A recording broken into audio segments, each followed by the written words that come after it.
नमस्कार. आजच्या व्हिडिओमध्ये मी तुम्हाला माघ महिन्यामध्ये कोणत्या वस्तू चुकून सुद्धा खरेदी करायच्या नाही, त्याचसोबत या महिन्यामध्ये कोणते नियम पाळावे लागतात याबद्दलची संपूर्ण माहिती सांगणार आहे. पण त्याआधी तुम्ही चॅनलवरती नवीन असाल तर चॅनलला लाईक करा आणि सबस्क्राईब देखील करा. कमेंटमध्ये श्री स्वामी समर्थ किंवा ओम महालक्ष्मी नमः लिहायला विसरू नका.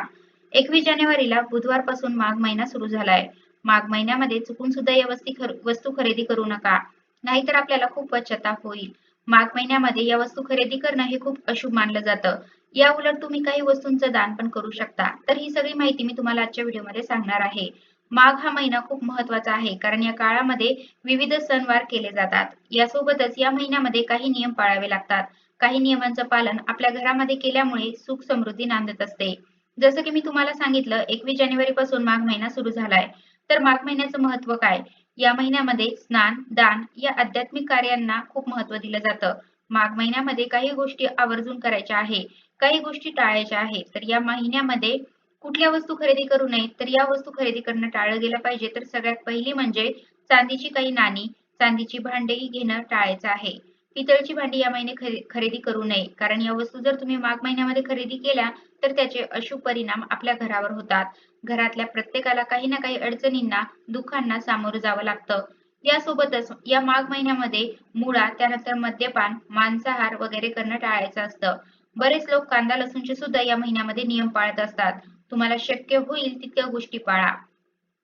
कारण हे तर नियम आहेत, बाकी पाळणं न पाळणं तुमच्यावर आहे.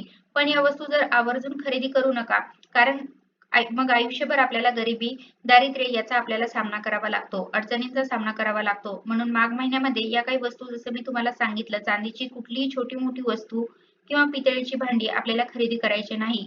माघ महिन्यामध्ये तुम्हाला विष्णूंची सेवा करायची आहे, गणपती बाप्पांची सेवा करायची आहे, हरे कृष्ण हरे राम हे भजन आपल्याला ऐकायचं आहे. हा महिना कृष्णांना सुद्धा समर्पित असतो, तर त्यामुळे या महिन्यामध्ये काही गोष्टी अजिबात करू नका. या महिन्यामध्ये काही वस्तू जर तुम्ही दान केल्या तर त्याचा खूप लाभ होतो. तर वस्तूंमध्ये सगळ्यात पहिली वस्तू म्हणजे तुम्ही अन्नदान करू शकता. त्यानंतर तुम्हाला गरजूंना तीळ दान करायचे आहे, किंवा एखादी वस्तू जर तुम्ही दान केली, तुम्ही म्हणाल तीळचं ते काय करणार आहे, तर एखादी वस्तू दान करा. त्याच्यासोबत चिमूटभर तुम्ही पांढरे तीळ द्या. त्यानंतर या महिन्यामध्ये गूळ, घोंगडी म्हणजे आपण ब्लँकेट पण म्हणू शकतो, लोकराचे कपडे सुद्धा दान केले जातात. सिग्नलवर आपण बघतो अनेक लहान बाळ उघड्यावर असतात, त्यांना तुम्ही लोकरचे स्वेटर, सॉक्स असं काही तुम्ही दान करू शकता. तीळ दान करू शकता. तर या वस्तू माघ महिन्यामध्ये दान केल्यामुळे आपल्या कुटुंबामध्ये सुख शांती नांदते. समृद्धी टिकून ठेवायची असेल तर या गोष्टी आपण दान केल्या पाहिजेत. त्याचप्रमाणे पितरांच्या शांतीसाठी आपल्याला माघ महिन्यामध्ये या नियमांचं पालन करायचं आहे.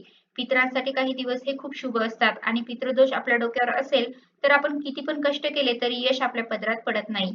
आपण नाराज होतो आणि कष्ट करून सोडून देतो, आणि मग दुःख येतात, अजून संकट यायला लागतात. म्हणून ज्या शुभ दिवशी अशा काही गोष्टी केल्यामुळे पितृ प्रसन्न होत असतील तर तुम्ही त्या आवर्जून करा.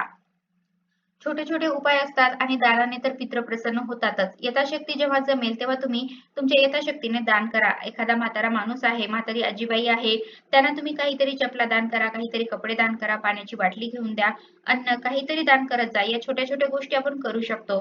यासाठी फार पैसे वगैरे असं काही लागत नाही. म्हणून आपल्या यथाशक्तीने जर आपण मनापासून दान केलं ना, एखाद्याकडे बघून, तर खरंच कधी-कधी कीव येते. तर असं आपण मनापासून दान केलं ना, तर 100% पितृ आपल्यावर प्रसन्न होतात. आपण केलेल्या दानामुळे आपल्याला भरभरून आशीर्वाद देतात, आणि पितृदोष नाहीसा होतो. तर माघ महिन्यामध्ये या नियमांचं पालन करा. सांगितलेल्या वस्तू खरेदी करू नका. सांगितलेल्या वस्तू आवर्जून दान करा, की जेणेकरून या संपूर्ण महिन्याचं पूर्ण फळ आपल्याला मिळेल. तर अशा प्रकारे आजच्या व्हिडिओमध्ये मी तुम्हाला माघ महिन्यामध्ये कोणत्या वस्तू चुकून सुद्धा खरेदी करायच्या नाही, त्यासोबतच या महिन्यामध्ये कोणते नियम पाळावे लागतात याबद्दलची संपूर्ण माहिती सांगण्याचा प्रयत्न केला आहे. कसा वाटला तुम्हाला माझा आजचा व्हिडिओ? कमेंट करून नक्की सांगा. धन्यवाद.